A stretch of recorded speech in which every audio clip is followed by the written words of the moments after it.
বিসমিল্লাহির রহমানির রহিম। আজকে অক্টোবর মাসের 2 তারিখ 2024 সাল। বেহাত বিপ্লব নিয়ে একটা কথা বলতে চাই। আমরা প্রায় সময় শুনি যে বিপ্লব ব্যর্থ হয়।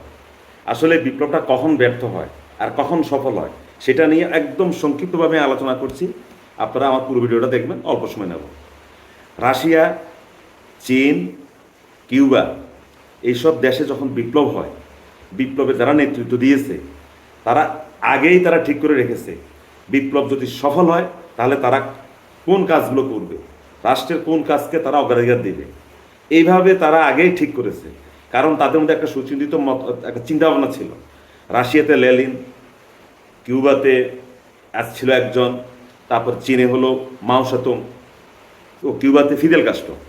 এরা আগেই চিন্তা করতেন।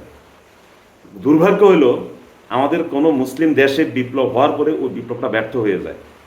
এই ধরেন আলজেরিয়া, তিউনেশিয়া, মিশর, এইসব অঞ্চলে উত্তর আফ্রিকাতে যে বিপ্লবটা হলো, আরব বসন্ত যেটাকে আমরা বলি, এরপরে লিবিয়া, ইরাক, ধরুন বাংলাদেশ একটা মুসলিম রাষ্ট্র, এইসব রাষ্ট্রের কদিন পরে বিপ্লবটা ব্যর্থ হয়ে যায়। তার কারণ হলো বিপ্লব সংগঠিত করার পরে বিপ্লবীদের কিছু কাজ থাকে। প্রত্যেকটা বিপ্লবীকে সেনাবাহিনীর মতো ভূমিকা পালন করতে হয়। ইরানের বিপ্লব সফল হয়েছে, তার কারণ হলো ইরানের খোমেনি যেদিন তেহরানে পা রেখেছেন সেদিন যারা বিপ্লবের বিরুদ্ধে ছিল তারা দেশ ছেড়ে পালিয়ে গেছে। এবং বর্তমানে ইরানে যে মিলিশিয়া, যে সব হলো খোমেনির ডাইরেক্ট ছাত্র এবং ছাত্রের ছাত্র, তারা তার দলের কর্মীরা, তারা ইরানকে পাহারা দিচ্ছে। আজকে আফগানিস্তানে যান, আজকে আফগানিস্তানে যে বিপ্লব করেছে তারা, এটা ব্যর্থ হবে না। কেন হবে না জানেন?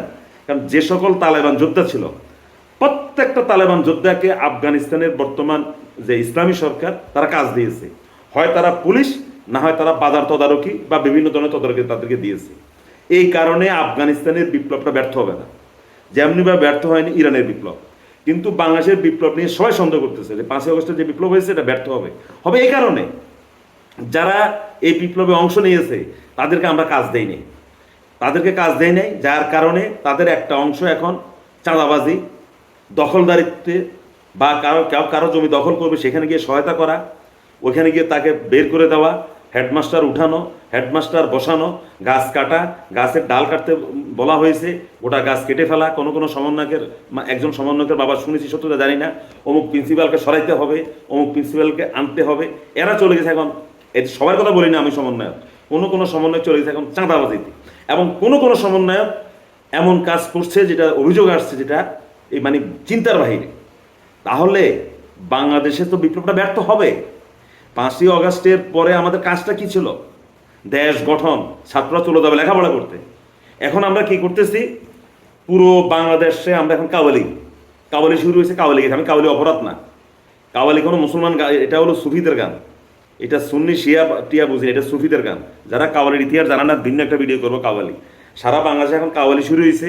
কাউয়া কাদের, আপনি কি ফখরুল সাহেবের বাড়িতে গেছেন কিনা, থাকলে আপনি জানান কিনা, এই ধরনের এখন একটা কাওয়ালি শুরু হয়েছে সারা বাংলাদেশে মিলে।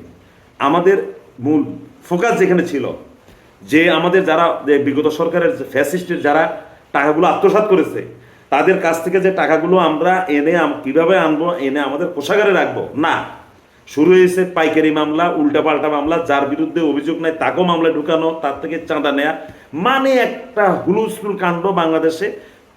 পুরো কথাটা হলো বিপ্লবটা ব্যর্থ করার জন্য যত রকম প্রয়োজন আছে, সকল প্রয়োজনের অর্ধেকও যদি আমরা যারা বিপ্লবের পক্ষে ছিলাম তাহলে আমরা দায়ী, আর বাকি অর্ধেক হলো যারা বিপ্লবের বিরুদ্ধে ছিলেন তারা দায়ী। শুধুমাত্র একজনকে দোষ দিলে হবে না, বিপ্লব ব্যর্থ করার জন্য বিপ্লবীরাও দায়ী, প্রতি বিপ্লবীরাও দায়ী। ধন্যবাদ সবাইকে।